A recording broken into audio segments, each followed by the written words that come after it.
ating mga ngaral mula sa Pentecostal Missionary Church of Christ, World Watch. Pasensya na, babala po sa gabi.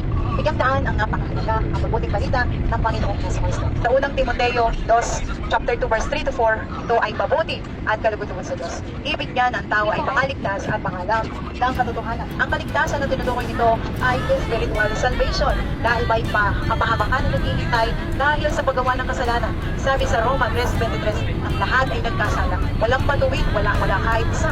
At itong nagawa ng kasalanan sa batas ng Diyos, Roma 6:23, ang kabayaran ng kasalanan ay kamatayan. Two kinds of death. First, physical death, babalik sa lupa ang katawan natin. Magiging alabok, doon nagbulang ating katawan. Mula sa lupa, magbabalik na kusa. Pero hindi yan ang kabayaran. May ikalawang kamatayan sa Pahayag 20:14, itinapon sa lawa ng apoy. Ang sino mang hindi nakasulat ang pangalan sa katabuhay na siyang ikalawang kamatayan sa makatuwid, lawa ng apoy, impyerno.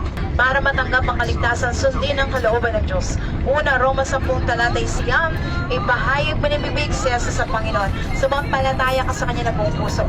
Ating tanggapin, kilalanin sa palatayanan ng Panginoong Jesucristo. Pangalawa, sabi sa Gawa 2:38, mangagsisi kayo at magpabautismo upang mapatawad sa kasalanan. Repentance, pagbag na pusong pagsisisi, paghingi ng tawad, pagtalikod sa gawang mali.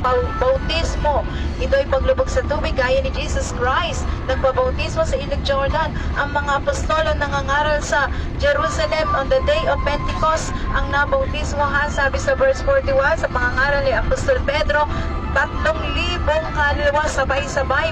After bautismo ay maglilingkod ka sa Panginoon habang buhay hanggang kamatayan hanggang sa pagbabalik ni Kristo. You receive salvation, turn back to the Lord Jesus Christ, repent and be baptized, and serve the Lord. Ang pangako ng Diyos, kaibigan, Roma 8:1. Wala nang hatol sa mga anak kay Kristo Jesus, may buhay na walang hanggan sa piling.